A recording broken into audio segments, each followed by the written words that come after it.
ይሄ ኤዲቲንግ ስታይል እንዴት ይሰራል አሁን አሳያቸዋለሁ። መጀመሪያ ብላንክ የሆነ ኢሜጅ አድ እናደርጋለን። አድ ካደረግን በኋላ እሽጋችኛዋን ዋተርማርክ እናጠፋና ምንፈልገው ቴክስት ዘን ቴክስት አድ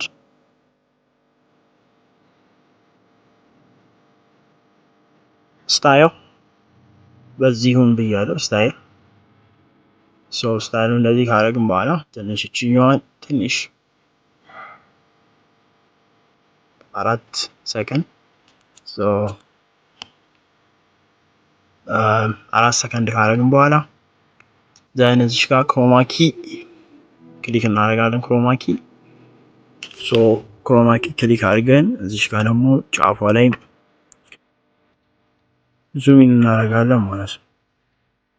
በዚህ መልኩ ዙም ኢን ካደረግን በኋላ እንደዚህ ይመጣል። እዚህ ጋር ክሊክ እናደርግና ግራፊክስ ትንሽ እንደዚህ ማለት ነው። ግራፊክስ እንመርጣለን።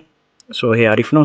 እቺኛውን አሪፍ ነች። እቺን ክሊክ አደረገውና ደም ማለት ነው አርቋል። ከዛ ኤክስፖርት እንለዋለን። ኤክስፖርት በዚህ መልኩ ኤክስፖርት ካደረግነው በኋላ ደን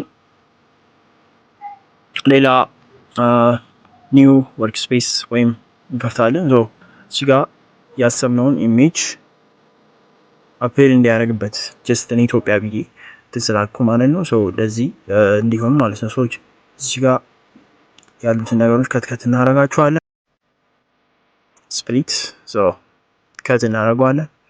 ደን በዚህ መልኩ ከት ካደረግን በኋላ የቅድሞን ኤክስፖርት ያደረግነው እዚህ ጋር አድ ኦቨር ላይ የሚለው ክሊክ አድርገን እዚህ ጋር ይመጣል።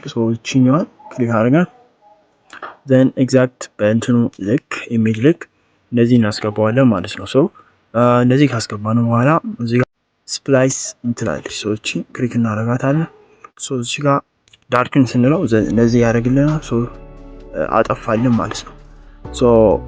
እዚህ ጋር ደግሞ እቺን ኤግዛክት በዚች ልክ ክሊክ እናደርጋታለን። በዚህ መልኩ ሰራ ነው ማለት ነው። ኢትዮጵያ ራይት። እንደተመቻችሁ አልጠራጠርም። ስለዚህ እንደዚህ አይነት ቲፕሶችን ከቪዲዮ ኤዲቲንግ ጋር የተገናኙ ቲፕሶችን ማግኘት ከፈለጋችሁ ይሄንን ቻናል ሰብስክራይብ አድርጉት። ይሄንን ቪዲዮ ደግሞ ላይክ በማድረግ ሞር እኔን አፕሮች ማድረግ ትችላላችሁ። ይመቻችሁ።